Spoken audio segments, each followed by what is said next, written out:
ದೇವರ ಪರಿಶುದ್ಧ ನಾಮಕ್ಕೆ ಸ್ತೋತ್ರ ಉಂಟಾಗಲಿ. ಈ ಪವಿತ್ರ ಕರ್ತನ ಭೋಜನದಲ್ಲಿ ಈ ಭಾನುವಾರದ ನಾವು ಭಾಗಿಯಾಗಿ ಅದನ್ನು ಆರಾಧಿಸುವುದು, ಸ್ತುತಿಸುವುದು ಭಾಳ ಸಂತೋಷಕರ ಸಂಗತಿಯಾಗಿದೆ. ಈ ಸಮಯದಲ್ಲಿ ನಾವು ದೇವರ ವಾಕ್ಯವನ್ನು ಕೇಳಿಸ್ಕೊಳ್ಳೋಕೆ ಮುಂಚಿತವಾಗಿ ನಮ್ಮ ಕಣ್ಣುಗಳ ಮುಚ್ಚಿ ನಾವು ಪ್ರಾರ್ಥಿಸಿಕೊಳ್ಳೋಣ. ಸರ್ವಶಕ್ತನಾದ ಕೃಪಾಳ ತಂದೆಯ ದೇವರೇ, ಅಪ್ಪ, ಈ ಒಂದು ಪವಿತ್ರ ಕರ್ತನ ಭೋಜನವನ್ನು ನಾವು ಆಚರಿಸ್ತಿರುವಾಗ ದೇವರೇ, ಇದರ ನಿಜವಾದ ಅರ್ಥವನ್ನು ನಮಗೆ ಪ್ರಕಟಗೊಳಿಸಪ್ಪ.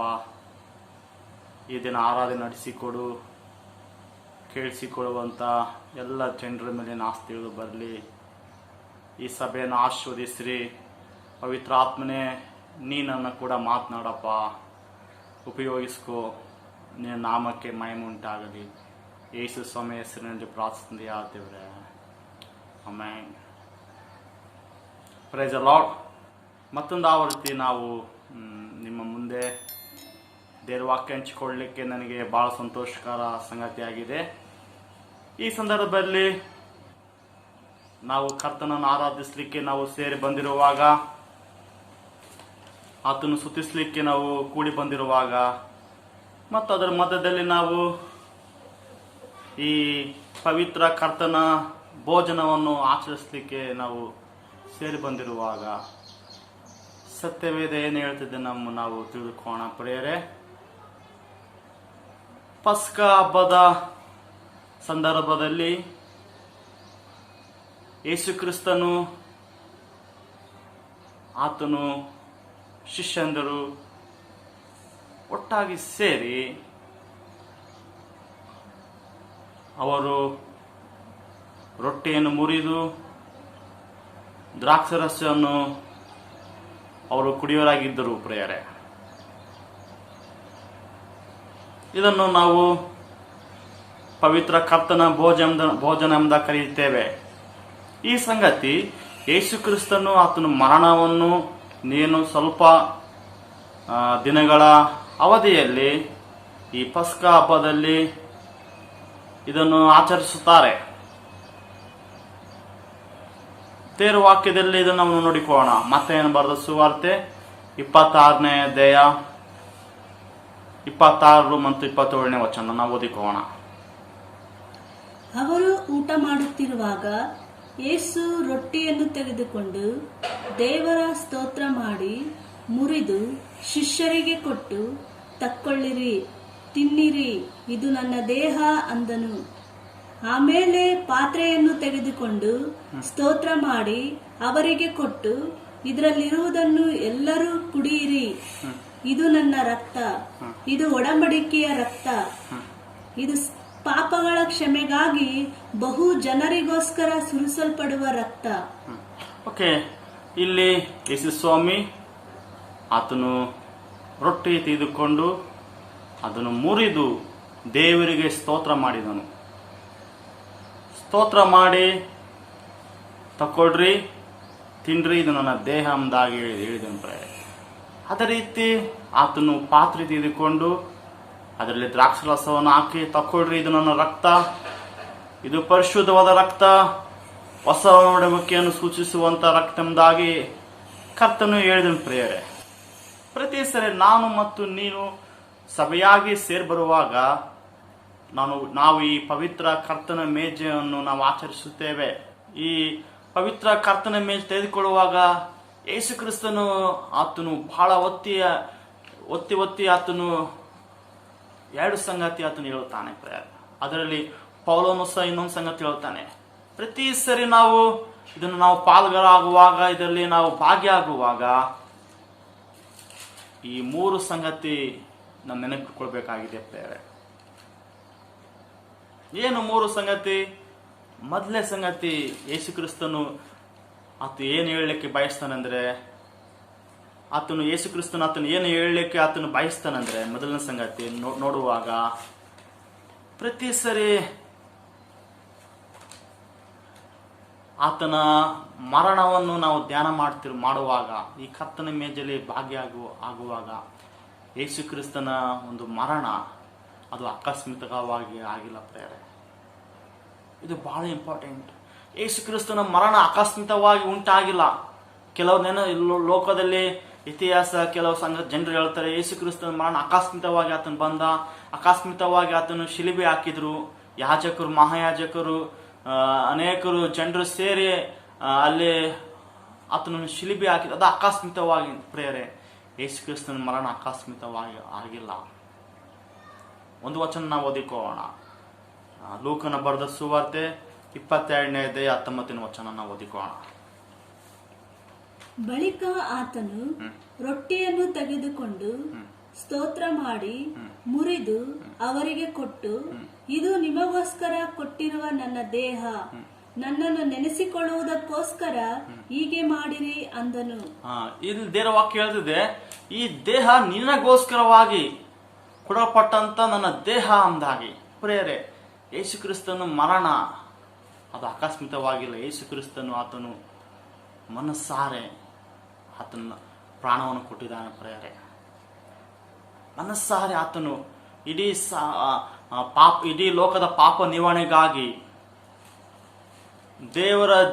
ದೇವರಿಗೆ ನಮಗೆ ಸಂಬಂಧವನ್ನು ಮತ್ತೆ ಒಂದು ಮಾಡಲಿಕ್ಕಾಗಿ, ಎಲ್ಲ ಜನರು ರಕ್ಷಣೆ ಹೊಂದ್ಕೊಳ್ಳಿಕ್ಕಾಗಿ, ಎಲ್ಲರೂ ಆ ದೇವ್ರ ಮುಂದೆ ಬರಲಿಕ್ಕೆ, ದೇವ್ರ ಜೊತೆ ದೇವರು ಮತ್ತು ನಮ್ಮ ಮಧ್ಯದಲ್ಲಿ ಒಂದು ಐಕ್ಯತೆ ಅನ್ಯೋನ್ಯತೆ ಉಂಟು ಮಾಡಲಿಕ್ಕಾಗಿ ಯೇಸು ಕ್ರಿಸ್ತ ಮನಸ್ಸಾರಿ ಕೊಟ್ಟಂತ ಒಂದು ಪ್ರಾಣವಾಗಿದೆ ನಮಗಾಗಿ. ಹಂಗಾಗಿ ಇಲ್ಲಿ ಕೇವಲ 12 ಜನ ಶಿಷ್ಯರಿಗೆ ಮಾತ್ರ ಆತ ಪ್ರಾಣ ಕೊಡಲಿಲ್ಲ ಪ್ರೇರೆ. ಸಮಸ್ತ ಲೋಕಕ್ಕೆ, ಸಮಸ್ತ ಜನರಿಗೆ, ಎಲ್ಲಾ ರೀತಿಯ ಜನರಿಗೆ, ಎಲ್ಲಾ ಕುಲ, ಭಾಷೆ, ಜನಾಂಗದವರಿಗೆ, ಎಲ್ಲರಿಗೋಸ್ಕರವಾಗಿ ಯೇಸು ಕ್ರಿಸ್ತನ ಪ್ರಾಣ ಕೊಟ್ಟಿದ್ದಾನೆ ಪ್ರೇರೆ. ಇವತ್ತು ರಕ್ಷಣೆ ಎಲ್ಲರೂ ಯಾರು ಬೇಕಾದರೂ ಯೇಸು ಕ್ರಿಸ್ತನ ಬಳಿಗೆ ಬರಬಹುದು ಪ್ರೇರೆ. ಯೇಸು ಕ್ರಿಸ್ತನ ಮೇಲೆ ನಂಬಿಕೆ ಇಟ್ಟುವಾಗ ರಕ್ಷಣೆ ಹೊಂದಿಕೊಳ್ತಾರೆ. ಯೇಸು ಕ್ರಿಸ್ತನ ರಕ್ತ ನಮ್ಮನ್ನು ಶುದ್ಧಿ ಮಾಡ್ತಿದೆ. ಯೇಸು ಕ್ರಿಸ್ತನು ಆತನ ಮರಣ ಆಕಸ್ಮಿಕವಾಗಿಲ್ಲ, ಆತನ ಮರಣ ಪ್ರೇರೆ ಆತನು ಮನಸ್ಸಾರಿ ಆತನು ಕೊಟ್ಟಿದ್ದಾನೆ ಪ್ರೇರೆ. ಅದೇ ರೀತಿ ಮತ್ತೆ ಇನ್ನೊಂದು ಸಂಗತಿ ಯೇಸು ಕ್ರಿಸ್ತನು ಹೇಳ್ತಾನೆ, ಈ ಒಂದು ಕರ್ತನ ಮೇಜು ನಾವು ಪ್ರತಿ ಸರಿ ಮಾಡುವಾಗ ಎಡಬಿಡದೆ ಆತನ ಬರೋಣತನಕ್ಕೆ, ಯೇಸು ಕ್ರಿಸ್ತನ ಬರೋಣತನಕ್ಕೆ ನನ್ನನ್ನು ನೆನಪಿಸಿಕೊಳ್ಳೋಕ್ಕೋಸ್ಕರವಾಗಿ ಇದನ್ನು ಮಾಡ್ರಿ ಎಂಬುದಾಗಿ ಯೇಸು ಕ್ರಿಸ್ತನು 2ನೇ ಸಂಗತಿ ಹೇಳಿದ್ದಾನೆ. ಸಾಧ್ಯವಾದರೆ 1 ಕೊರಿಂಥ ಪತ್ರಿಕೆ 11ನೇ ಅಧ್ಯಾಯ 24ನೇ ವಚನ ನಾವು ಓದಿಕೊಳ್ಳೋಣ. ಇದು ನಿಮಗೋಸ್ಕರವಾಗಿರುವ ನನ್ನ ದೇಹ, ನನ್ನನ್ನು ನೆನೆಸಿಕೊಳ್ಳುವುದಕ್ಕೋಸ್ಕರ ಹೀಗೆ ಮಾಡಿರಿ ಅಂದನು. ಇದು ನಿಮಗೋಸ್ಕರವಾಗಿ ಇರುವಂತ ನನ್ನ ದೇಹ, ನನ್ನನ್ನು ನೆನಪಿಸಿಕೊಳ್ಳೋಕ್ಕೋಸ್ಕರವಾಗಿ ಇದನ್ನು ಮಾಡ್ರಿ ಎಂಬುದಾಗಿ ಯೇಸು ಕ್ರಿಸ್ತನು ಹೇಳಿದ್ದಾನೆ ಪ್ರೇರೆ. ಯೇಸು ಕ್ರಿಸ್ತನು 2 ಸಂಗತಿ ಇದನ್ನು ಮಾಡುವಾಗ ಒತ್ತಿ ಹೇಳ್ತಾನೆ. ಮೊದಲ ಸಂಗತಿ, ಆತನ ಮರಣ, ನನ್ನ ಮರಣ ಇದು ಆಕಸ್ಮಿಕವಲ್ಲ, ಆತನು ಸ್ವ ಇಚ್ಛೆಯಿಂದ, ಆತನ ಮನಸ್ಸಾರೆ ನಮ್ಮೆಲ್ಲರಿಗೋಸ್ಕರ ಪ್ರಾಣವನ್ನು ಕೊಟ್ಟಿದ್ದಾನೆ. ಸಮಸ್ತ ಜನರು ರಕ್ಷಣೆ ಹೊಂದಿಕೊಂಡು ಆತನ ಕಡೆ ತಿರುಗಿಕೊಳ್ಬೇಕೆಂಬುದಾಗಿ ಆತನ ಪ್ರಾಣ ಕೊಟ್ಟಿದ್ದಾನೆ. 2ನೇ ಸಂಗತಿ ಪ್ರೇರೆ, ಆತನನ್ನು ನೆನೆಸಿಕೊಳ್ಳೋಕ್ಕೋಸ್ಕರವಾಗಿ ಪ್ರತಿ ಸರಿ ನಾವು ಯೇಸು ಕ್ರಿಸ್ತನ ನಾವು ಕರ್ತನ ಪವಿತ್ರ ಕರ್ತನ ಮೇಜನ್ನು ಆಚರಿಸುವಾಗ ಯೇಸು ಕ್ರಿಸ್ತನವನ್ನು ಮರಣವನ್ನು ನೆನೆಸಿಕೊಳ್ಳೋಸ್ಕರವಾಗಿ, ಯೇಸು ಕ್ರಿಸ್ತನು ಒಂದು ಪುನರುತ್ಥಾನ, ಯೇಸು ಕ್ರಿಸ್ತನು ಜೀವನವನ್ನು ನೆನೆಸಿಕೊಳ್ಳೋಕ್ಕೋಸ್ಕರವಾಗಿ ಪ್ರೇರೆ ನಾವು ಇದನ್ನು ಮಾಡಬೇಕೆಂಬುದಾಗಿ ಕರ್ತನು ಹೇಳಿದ್ದಾನೆ. ಯೇಸು ಕ್ರಿಸ್ತನು 2 ಸಂಗತಿ ಬಹಳ ಉದ್ದೇಶಿಸಿ ಹೇಳಿದ್ದಾನೆ. ಮತ್ತು ಪೌಲನು ಸಹ ಇನ್ನೊಂದು ಸಂಗತಿ ಹೇಳ್ತಾನೆ. ಪೌಲನು ಏನು ಹೇಳ್ತಾನಂದ್ರೆ, ನೀವು ಇದನ್ನು ಪ್ರತಿ ಸರಿ ಮಾಡುವಾಗ ನೀವು ನಿಮ್ಮನ್ನು ವಿವೇಚಿಸಿರಿ, ನೀವು ಪರಿಶೀಲಿಸಿಕೊಳ್ಳ್ರಿ, ನಿಮ್ಮನ್ನು ನೀವು ವಿವೇಚಿಸಿಕೊಂಡು ಪರಿಶೀಲಿಸಿಕೊಂಡು ಇದರ ಪಾಲುಗಾರ ಬೇಕೆಂಬುದಾಗಿ ಪೌಲನು ಸಹ ಒಂದು ಸಂಗತಿ ಇಲ್ಲಿ ಹೇಳ್ತಾನೆ ಪ್ರಿಯರೇ. ಆ ವಚನ ಸಹ ನಾವು ಓದಿಕೊಳ್ಳೋಣ. 1ನೇ ಕೊರಿಂಥ ಪತ್ರಿಕೆ 11ನೇ ಅಧ್ಯಾಯ 27ರಿಂದ 31ನೇ ವಚನ. ಹೀಗಿರುವುದರಿಂದ ಯಾವನಾದರೂ ಅಯೋಗ್ಯವಾಗಿ ಕರ್ತನ ರೊಟ್ಟಿಯನ್ನು ತಿಂದರೆ, ಇಲ್ಲವೇ ಆತನ ಪಾತ್ರೆಯಲ್ಲಿ ಪಾನ ಮಾಡಿದರೆ, ಅವನು ಕರ್ತನ ದೇಹಕ್ಕೂ ರಕ್ತಕ್ಕೂ ದ್ರೋಹ ಮಾಡಿದವನಾಗಿರುವನು. ಪ್ರತಿ ಮನುಷ್ಯನು ತನ್ನನ್ನು ಪರೀಕ್ಷಿಸಿಕೊಂಡವನಾಗಿ ಆ ರೊಟ್ಟಿಯಲ್ಲಿ ತಕ್ಕೊಂಡು ತಿನ್ನಲಿ, ಆ ಪಾತ್ರೆಯಲ್ಲಿ ಕುಡಿಯಲಿ. ಏಕೆಂದರೆ ಕರ್ತನ ದೇಹವೆಂದು ವಿವೇಚಿಸದೆ ತಿಂದು ಕುಡಿಯುವವನು ಹಾಗೆ ತಿಂದು ಕುಡಿಯುವುದರಿಂದ ನ್ಯಾಯ ತೀರ್ಪಿಗೊಳಗಾಗುವನು.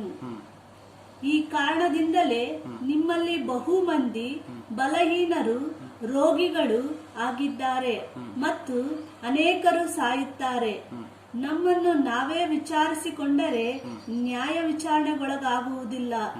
ಇಲ್ಲಿ ದೇವರ ವಾಕ್ಯ ಅಪೊಸ್ತಲ ಪೌಲ ಹೇಳ್ತಾನೆ ಕೊರಿಂಥ ಸಭೆಯವರಿಗೆ, ನಿಮಗೆ ವಿವೇಚಿಸಿಕೊಡ್ರಿ, ಪರೀಕ್ಷಿಸಿಕೊಡ್ರಿ. ಪ್ರಿಯರೇ, ಈ ಸಭೆ ಯಾವ ರೀತಿ ಇದ್ರಂದಾಗಿ ಅವರು ಪ್ರತಿ ಸರಿ ಕೂಡಿ ಬರುವಾಗ ಈ ಪವಿತ್ರ ಕರ್ತನ ಮೇಜಲ್ಲಿ ಪಾಲ್ಗೊಳ್ಳುವಾಗ ಅವರ ಒಳಗೆ ಅವರಲ್ಲೇ ಒಂದು ರೀತಿಯಲ್ಲಿ ಒಂದು ವೈಮನಸ್ಸು ಇತ್ತು. ಪ್ರಿಯರೇ, ದೇವ್ರ ಮಕ್ಕಳ ಮಧ್ಯದಲ್ಲಿ ಒಂದು ದ್ವೇಷ, ಅಸೂಯೆ ಇತ್ತು. ಪ್ರಿಯರೇ, ಪಾಪದ ಸಂಗತಿ ಅವರಲ್ಲಿ ಇತ್ತು. ಒಬ್ರು ಕಂಡ್ರೆ ಒಬ್ರು ಆಗ್ತಿದ್ದಿಲ್ಲ.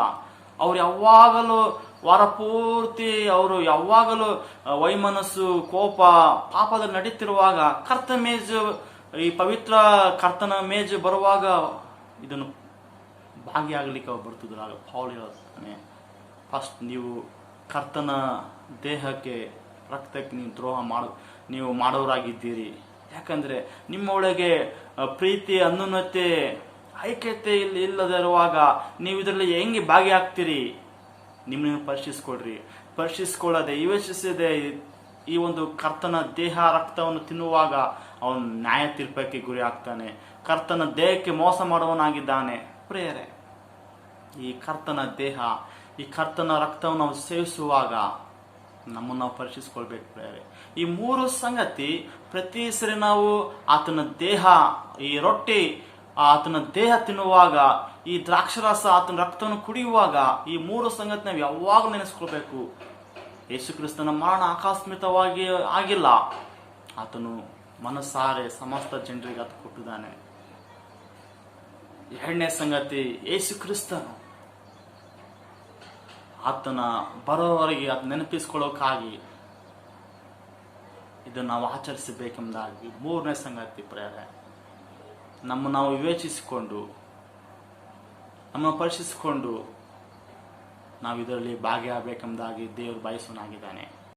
ಮತ್ತೆ ನಾವು ಪ್ರತಿ ಸಾರಿ ಇದನ್ನು ಆಚರಿಸುವಾಗ, ಇದರಲ್ಲಿ ಭಾಗಿಯಾಗುವಾಗ ಇದರ ಮಹತ್ವವನ್ನು ತಿಳ್ಕೊಳ್ಳೋದು ಬಹಳ ಮುಖ್ಯವಾದ ಸಂಗತಿ ಆಗಿದೆ. ಪ್ರಿಯರೇ, ಯೇಸು ಕ್ರಿಸ್ತನು ಯಾಕೆ ಈ ಒಂದು ಆಚರಣೆ ಆತನು ನೆರವೇರಿಸಿದನು, ಮತ್ತೆ ನಾವು ಪ್ರತಿ ಸರಿ ಇದನ್ನು ನಾವು ಯಾಕೆ ಮಾಡಬೇಕು, ಮತ್ತೆ ಇದರ ಉದ್ದೇಶ ಏನಾಗಿದೆ ಅಂತ ನಾವು ತಿಳ್ಕೊಳ್ಳುವಾಗ ಇದು ಬಹಳ ಆಶ್ಚರ್ಯಕರವಾದ ಸಂಗತಿ ಆಗ್ತಿದೆ. ನಾವು ಪ್ರತಿ ಸರಿ ಕರ್ತನ ದೇಹವನ್ನು ನಾವು ತಿನ್ನುತ್ತೇವೆ, ಕರ್ತನ ರಕ್ತವನ್ನು ಕುಡಿಯುತ್ತೇವೆ. ಪ್ರಿಯರೇ, ಯೇಸು ಕ್ರಿಸ್ತನು ಇಲ್ಲಿ ತನ್ನ ಶಿಷ್ಯಂದಿರಿಗೆ ಈ ಪಸ್ಕ ಹಬ್ಬದ ಸಂದರ್ಭದಲ್ಲಿ ಒಟ್ಟಾಗಿ ಸೇರಿ ಆತನ ರೊಟ್ಟಿಯನ್ನು ತೆಗೆದುಕೊಳ್ತಿದ್ದಾನೆ. ಇಲ್ಲಿ ಈ ರೊಟ್ಟಿ ತೆಗೆದುಕೊಂಡು ಇದು ನನ್ನ ದೇಹ ಎಂಬುದಾಗಿ ಹೇಳಿದನು. ಪ್ರಿಯರೇ, ಈ ರೊಟ್ಟಿ ಅದು ಯೇಸು ಕ್ರಿಸ್ತನ ದೇಹವಾಗಿದೆ. ಪ್ರಿಯರೇ, ನಾವು ಪ್ರತಿ ಸಾರಿ ಈ ರೊಟ್ಟಿಯನ್ನು ತಿನ್ನುವಾಗ, ಇದ್ರ ಪಾಲ್ಗೊಳ್ಳುವಾಗ ನಾವು ವಿವೇಚಿಸಬೇಕು. ಏನಂದ್ರೆ ಇದು ಯೇಸು ಕ್ರಿಸ್ತನ ದೇಹವಾಗಿದೆ. ಪ್ರಿಯರೇ, ಯೇಸು ಕ್ರಿಸ್ತನ ದೇಹ ಅಂತ ಹೇಳುವಾಗ ಇದು ಸಾಮಾನ್ಯವಾದ ಸಂಗತಿ ಅಲ್ಲ. ಯೇಸು ಕ್ರಿಸ್ತನ ದೇಹ ಬಹಳ ಪ್ರಾಮುಖ್ಯವಾದ ಸಂಗತಿಯಾಗಿದೆ. ಯೇಸು ಕ್ರಿಸ್ತನ ದೇಹ ನಿನಗಾಗಿ ಮತ್ತು ನನಗಾಗಿ ಜಡಲ್ಪಟ್ಟಂತ ದೇಹವಾಗಿದೆ. ಪ್ರಿಯರೇ, ಆತನ ದೇಹದಲ್ಲಿ ಬಹಳ ಸಂಗತಿಗಳು ನಡೆದವು. ಪ್ರಿಯರೇ, ಆತನ ದೇಹಕ್ಕೆ ಬಾಸುಂಡೆಗಳು ಉಂಟಾಯಿತು. ರೋಮ್ ಸೈನಿಕರು ಆತನ ದೇಹ ಕಿತ್ಕೊಂಡು ರಕ್ತ ಸುರಿತಿತ್ತು, ಮಾಂಸ ಖಂಡ ಕಿತ್ಕೊಂಡು ಬರ್ತಿತ್ತು. ಪ್ರಿಯರೇ, ಆತನ ದೇಹದಲ್ಲಿ ಆತನ ದೇಹ ಜಜ್ಜಲ್ಪಟ್ಟಿದೆ. ರೋಮ್ ಸೈನಿಕರು ಅವರು ಉಪಯೋಗಿಸುವಂತ ಆ ಒಂದು ಚಡಿಯೇಟು ಅದು ಸಾಮಾನ್ಯವಾದಲ್ಲ. ಇವತ್ತು ನೀವು ಉಪಯೋಗಿಸುವಂತ ಚಡಿಯೇಟು ಆ ರೀತಿ ಅಲ್ಲ. ಅಲ್ಲಿ ಉಪಯೋಗಿಸುವ ಚಡಿಯೇಟು ಆ ಉದ್ದನೆಯ ಒಂದು ಆ ಚಡಿಯೇಟು ತುದಿಯಲ್ಲಿ ಆ ಒಂದು ಕೊರಡು ಅದರ ತುದಿಯಲ್ಲಿ ಪ್ರಾಣಿಗಳ ಒಂದು ಬಹಳ ಚೂಪಾದ ಶಾರ್ಪಾದಂತ ಎಲುಬುಗಳನ್ನು ಅದಕ್ಕೆಲ್ಲ ಅಂಟಿಸ್ತಿದ್ರು ಅದಕ್ಕೆಲ್ಲ ಫಿಕ್ಸ್ ಮಾಡ್ತಿದ್ರು. ಆ ಫಿಕ್ಸ್ ಮಾಡಿ ಅದನ್ನು ಆ ಒಂದು ಕೊರಡನ್ನು ಅದನ್ನು ಹಿಡ್ಕೊಂಡು ಒಂದು ಸರಿ ಹೊಡೆದ್ರೆ ಅದು ದೇಹದ ಮಾಂಸ ಎಲ್ಲ ಕಿತ್ಕೊಂಡು ಆ ಚೂಪಾದ ಎಲುಬ ಆ ತುದಿ ಇರುವಂತ ಆ ಒಂದು ಕೊರಡಿನ ತುದಿ ಇರುವಂತ ಚೂಪಾದ ಎಲುಬ ಆ ಮನುಷ್ಯನ ದೇಹವನ್ನು ಕಿತ್ತು ಅದು ಮಾಂಸವನ್ನು ಕೀಳ್ತಿತ್ತು. ಸೊ ಅದೇ ಚಡಿಯೇಟಿಂದ ಅಂತ ಒಂದು ಚಾಟಿಯಿಂದ ಯೇಸು ಕ್ರಿಸ್ತನಿಗೆ ಹೊಡೆದ್ರು ಪ್ರೇಯರ್. ಒಂದಲ್ಲ, 2 ಏಟಲ್ಲ, 3 ಏಟಲ್ಲ, 30-90 ಚಡಿಯೇಟು ಯೇಸು ಕ್ರಿಸ್ತನಿಗೆ ಹೊಡೆದರು. ಆತನ ಹೊಡೆಯುವಾಗ ಮಾಂಸ ಎಲ್ಲ ಕಿತ್ಕೊಂಡು ಬರ್ತಿತ್ತು. ಆತನ ದೇಹ ಜಡಿಯಲ್ಪಡ್ತು ಪ್ರೇಯರೇ. ಇದು ಯೇಸು ಕ್ರಿಸ್ತನ ದೇಹ ಆಗಿದೆ. ಸಾಧ್ಯವಾದ ಒಂದು ವಚನ ನಾವು ಓದಿಕೋಣ.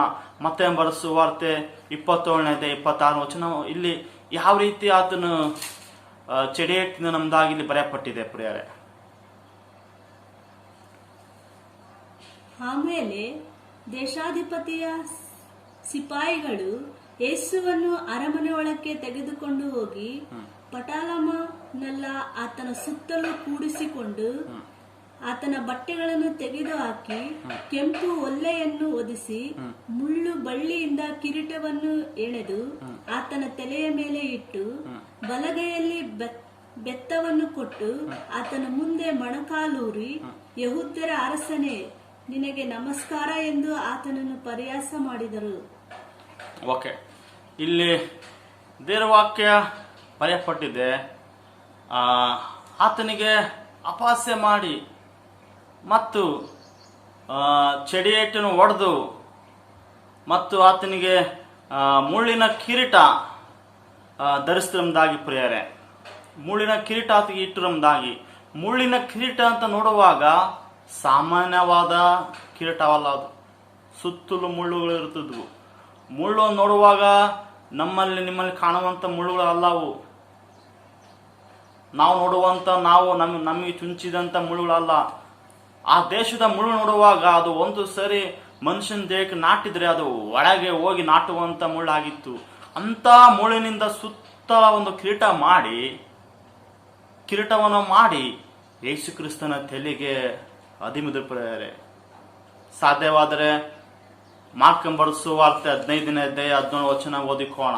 ಈ ಒಂದು ವಚನದಲ್ಲಿ ಆತನ ತಲೆಗೆ ಮುಳ್ಳಿನ ಕಿರೀಟ ಬಿಟ್ಟು ಅದಿಮಿದ್ರಿಂದ ಬರೆಯಲ್ಪಟ್ಟಿದೆ. ಆತನಿಗೆ ಕೆಂಪು ಒಲ್ಲೆಯನ್ನು ಒದಿಸಿ ಮುಳ್ಳಿನ ಕಿರೀಟವನ್ನು ಎಣೆದು ಆತನಿಗಿಟ್ಟು. ಆತನು ಕೆಂಪು ಒದಿಸಿ ಮುಳ್ಳಿನ ಕಿರೀಟ ಆತನ ಮೇಲೆ ಇಟ್ಟಿರಂದಾಗಿ ಇಲ್ಲಿ ಬರೆಯಲ್ಪಟ್ಟಿದೆ ಪ್ರಿಯರೇ.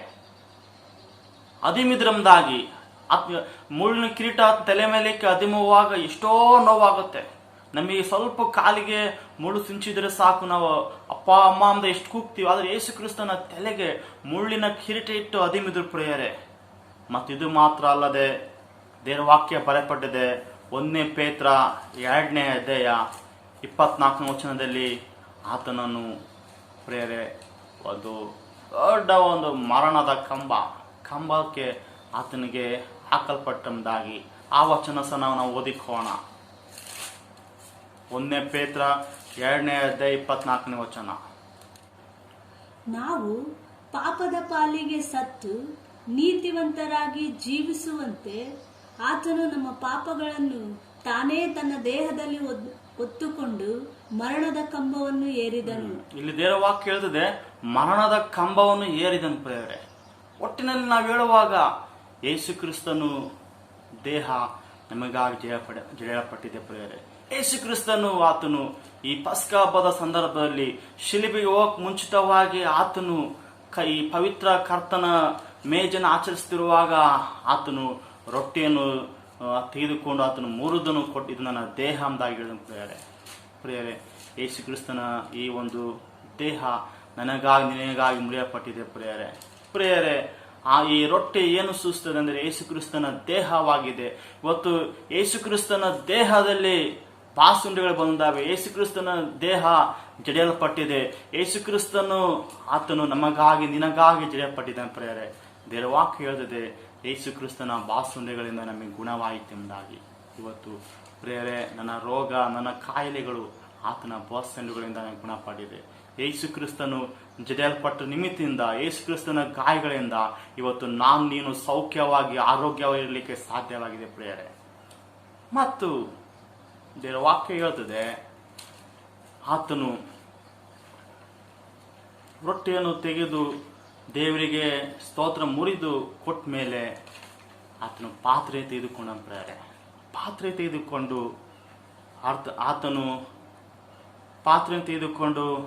ಆತನು ಅದರಲ್ಲಿ ದ್ರಾಕ್ಷರಸವನ್ನು ಹಾಕಿ, ತಕೊಳ್ರಿ, ಇದು ನಾನು ರಕ್ತ ಎಂಬುದಾಗಿ ಹೇಳಿದನು. ಸಾಧ್ಯವಾದರೆ ಮತ್ತೆ ಬರೆದ ಸುವಾರ್ತೆ 6:27 ವಚನ ಓದಿಕೊಳ್ಳೋಣ. ಆಮೇಲೆ ಪಾತ್ರೆಯನ್ನು ತೆಗೆದುಕೊಂಡು ಸ್ತೋತ್ರ ಮಾಡಿ ಅವರಿಗೆ ಕೊಟ್ಟು, ಇದರಲ್ಲಿರುವುದನ್ನು ಎಲ್ಲರೂ ಕುಡಿಯಿರಿ, ಇದು ನನ್ನ ರಕ್ತ, ಇದು ಒಡಂಬಡಿಕೆಯ ರಕ್ತ. ಆಮೇಲೆ ಯೇಸು ಕ್ರಿಸ್ತನ ಪಾತ್ರೆ ತೆಗೆದುಕೊಂಡು ಅದರಲ್ಲಿ ದ್ರಾಕ್ಷರಸವಾಗಿ, ಇದನ್ನು ಎಲ್ಲರೂ ಕುಡಿರಿ, ಇದು ನನ್ನ ರಕ್ತಂದಾಗಿ. ಈ ದ್ರಾಕ್ಷರಸ ನನ್ನ ರಕ್ತಂದಾಗಿ ಹೇಳ್ತಿದ್ದಾನೆ.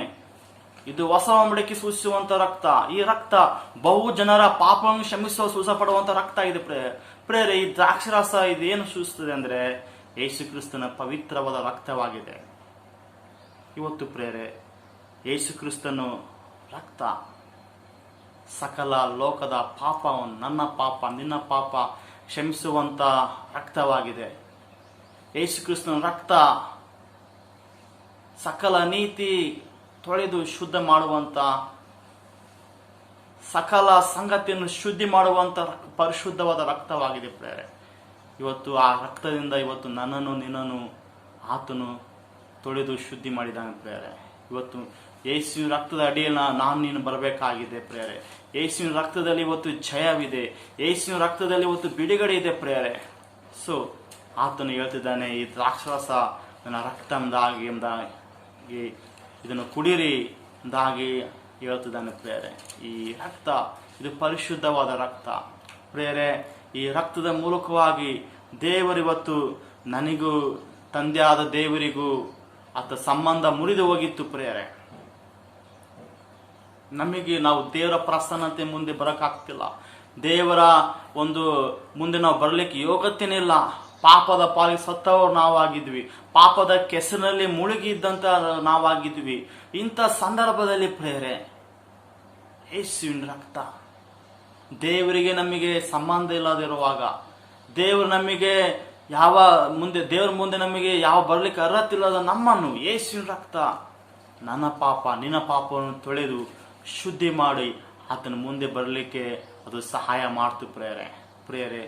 ಈ ಒಂದು ದ್ರಾಕ್ಷರಸ ಏನು ಸೂಸ್ತಂದ್ರೆ ಯೇಸು ಕ್ರಿಸ್ತನು ರಕ್ತವನ್ನು ಸೂಸ್ತದೆ ಪ್ರೇರೆ. ಆತನ ಈ ರೊಟ್ಟಿ ಆತನ ದೇಹ ಸೂಸ್ತದೆ. ಈ ದ್ರಾಕ್ಷರಸ ಯೇಸು ಕ್ರಿಸ್ತನ ರಕ್ತವನ್ನು ಸೂಸ್ತದೆ ಪ್ರೇರೆ. ಸೊ ಈ ಎರಡು ಸಂಗತಿ ನಾವು ಪ್ರತಿ ಸರಿ ನಾವು ಈ ಪವಿತ್ರ ಕರ್ತನ ಮೇಜು ನಾವು ಮಾಡುವಾಗ ನೆನಪಿಟ್ಟುಕೊಳ್ಳುವ ಸಂಗತಿ ಆಗಿದೆ. ಸೊ ಹಂಗಾಗಿ ನಾವು ಕರ್ತನ ದೇಹವನ್ನು, ಕರ್ತನ ರಕ್ತವನ್ನು ಈ ಪವಿತ್ರ ಕರ್ತನ ಮೇಜಲ್ಲಿ ಭಾಗಿಯಾಗುವಾಗ ಬೇರೆ ನಮ್ಮನ್ನು ನಾವು ಸಿದ್ಧಪಡಿಸಿಕೊಳ್ಳೋಣ. ನಾವು ನಮ್ಮನ್ನು ಪರೀಕ್ಷಿಸಿಕೊಂಡು ನಾವು ಇದರಲ್ಲಿ ಭಾಗಿಯಾಗೋಣ. ನಮ್ಮ ಕಣ್ಣುಗಳು ಮುಚ್ಚಿ ನಾವು ಪ್ರಾರ್ಥಿಸಿಕೊಳ್ಳೋಣ. ಸ್ತೋತ್ರ ದೇವ್ರೆ, ಸ್ತೋತ್ರಪ್ಪ. ಸರ್ವಶಕ್ತನಾದ ಕೃಪೆಯುಳ್ಳ ತಂದೆಯ ದೇವ್ರೆ, ಅಪ್ಪ ಸ್ವಾಮಿ, ಸಮಯಕ್ಕಾಗಿ ನಿಮಗೆ ಸ್ತೋತ್ರ ಸಲ್ಲಿಸ್ತೇವೆ ರಾಜನೇ. ದೇವರೇ, ವಿಶೇಷವಾಗಿ ನಿನ್ನ ವಾಕ್ಯಗಳನ್ನು ಕೇಳಿದ ರೀತಿಯಲ್ಲಿ ಸ್ವಾಮಿ, ಹೌದಪ್ಪ ದೇವರೇ ಕರ್ತನೆ, ಅಪ್ಪ ಸ್ವಾಮಿ, ನಿನ್ನ ರೊಟ್ಟಿಯಲ್ಲಿ ನಿನ್ನ ಪಾತ್ರೆಯಲ್ಲಿ ದೇವರೇ ಕರ್ತನೆ ನಾವು ಪಾಲುದಾರರಾಗುವ ಮುಂಚೆ ಸ್ವಾಮಿ ನಮ್ಮನ್ನು ನಾವು ಪರೀಕ್ಷಿಸಿಕೊಂಡು ದೇವರೇ ಕರ್ತನೆ ಇದರಲ್ಲಿ ಪಾಲುದಾರರಾಗಲಿಕ್ಕೆ ದೇವರೇ ಕರ್ತನೆ ನೀವು ತಾನೇ ಸಹಾಯ ಮಾಡಬೇಕಾಗಿ ನಿನ್ನಲ್ಲಿ ಪ್ರಾರ್ಥಿಸುವರಾಗಿದ್ದೇವೆ ಸ್ವಾಮಿ. ಹೌದಪ್ಪ, ನಮ್ಮ ಪಾಪಗಳಿಗಾಗಿ ದೇವರೇ ಕರ್ತನೆ ನೀವು ತಾನೇ ಶಿಲುಬೆಯಲ್ಲಿ ಸ್ವಾಮಿ ನಿನ್ನ ಮರಣವನ್ನು ಕರ್ತನಾದ ದೇವರೇ ಅಪ್ಪ ನೀವು ತಾನೇ ಅನುಭವಿಸಿ ತೋರಿಸಿದಿರಲ್ಲ ರಾಜನೇ, ಅದಕ್ಕಾಗಿ ನಿಮ್ಗೆ ಸ್ತೋತ್ರ ಸಲ್ಲಿಸ್ತಾ ಇದ್ದೇವೆ ಸ್ವಾಮಿ. ಅಪ್ಪ, ನಾವು ಪ್ರತಿದಿನಲೂ ಸ್ವಾಮಿ ನಮ್ಮನ್ನು ನಾವು ಪರೀಕ್ಷಿಸಿಕೊಂಡು ದೇವರೇ ನಿನ್ನ ಮುಂದೆ ದೇವರ ಕರ್ತನೆ ನಾವು ಬರ್ಲಿಕ್ಕಾಗುವಂತೆ ಸ್ವಾಮಿ ನೀ ತಾನೇ ಸಹಾಯ ಮಾಡಬೇಕಾಗಿ ನಿನ್ನಲ್ಲಿ ಬೇಡುವರಾಗಿದ್ದೇವೆ ಸ್ವಾಮಿ. ತಿರುಗೊಂದಾವರ್ತಿ ಕರ್ತನೆ ನಿನ್ನ ಮುಂದೆ ಸ್ವಾಮಿ ನಾವೆಲ್ಲರೂ ಸ್ವಾಮಿ ನಿನ್ನ ಮುಂದೆ ತಲೆಗಳನ್ನು ಬಾಗಿ ಕರ್ತನಾದ ದೇವರೇ ನಿನ್ನ ಮುಂದೆ ಸ್ವಾಮಿ ನಾವು ದೇವರೇ ಕರ್ತನೆ ನಮ್ಮನ್ನು ಪರೀಕ್ಷಿಸಿಕೊಂಡು ದೇವರೇ ನಿನ್ನ ಪಾತ್ರೆಯಲ್ಲಿಯೂ ದೇವರೇ ಕರ್ತನೆ ನಿನ್ನ ರೊಟ್ಟಿಯಲ್ಲಿ ಸ್ವಾಮಿ ನಾವು ಪಾಲುದಾರರಾಗುವಂತೆ ದೇವರೇ ಈ ಸಮಯವನ್ನು ಕೊಟ್ಟಿದ್ದಕ್ಕಾಗಿ ನಿನ್ಗೆ ಸ್ತೋತ್ರ ಸಲ್ಲಿಸ್ತಾ ದೇವರೇ ನೀನ್ ತಾನೇ ಸ್ವಾಮಿ ಈ ಸಮಯದಲ್ಲಿ ಮಹಿಮೆ ಹೊಂದಿಕೊಡ್ರಪ್ಪ, ಘನ ಹೊಂದಿಕೊಳ್ಬೇಕಾಗಿ ನಿನ್ನಲ್ಲಿ ಬೇಡುತ್ತಾ ಸ್ವಾಮಿ ಎಲ್ಲವನ್ನು ದೇವರೇ ನಿನ್ನ ಪಾದ ಸನ್ನಿಧಾನದಲ್ಲಿ ನಾವು ಒಪ್ಪಿಸಿಕೊಡುತ್ತಾ ನಜರೇತಿನ ಯೇಸು ಕ್ರಿಸ್ತನ ನಾಮದಲ್ಲಿ ದೇವರೇ ಬೇಡಿ ಪಡೆದುಕೊಳ್ತೇವೆ ನಮ್ಮ ಜೀವಳ ತಂದೆಯಾದ ದೇವರೇ. ಆಮೆನ್. ಆಮೆನ್. ನಾವು ದೇವರಿಗೆ ಸ್ತೋತ್ರ ಮಾಡ್ತಾ ನಮ್ಮ ಹೃದಯ ಒಟ್ಟುಗೂಡಿಸಿ ಈ ಪವಿತ್ರ ಕರ್ತನ ಮೇಜಿನಲ್ಲಿ ನಾವು ಪಾಲ್ಗೊಳ್ಳೋಣ. ಹಲ್ಲೆಲೂಯಾ. ದೇವರ ಪರಿಶುದ್ಧ ನಾಮಕ್ಕೆ ಸ್ತೋತ್ರವಾಗಲಿ. ದೇವರ ವಾಕ್ಯ ಹೇಳುತ್ತದೆ, ನಿನ್ನ ಆದಾಯದಿಂದಲೂ ಬೆಳೆಯ ಪ್ರಥಮ ಫಲದಿಂದಲೂ ಯೆಹೋವನನ್ನು ಸನ್ಮಾನಿಸು ಎಂದು. ಈ ಸಮಯದಲ್ಲಿ ನೀವಿರುವಂಥ ಸ್ಥಳಗಳಲ್ಲಿ ಈ ಒಂದು ಹಾಡು ಬರುವಾಗ ದೇವರಿಗೆ ನಿಮ್ಮ ಕಾಣಿಕೆ ದಶಭಾಗಗಳನ್ನು ಕೊಡುತ್ತಾ ದೇವರನ್ನು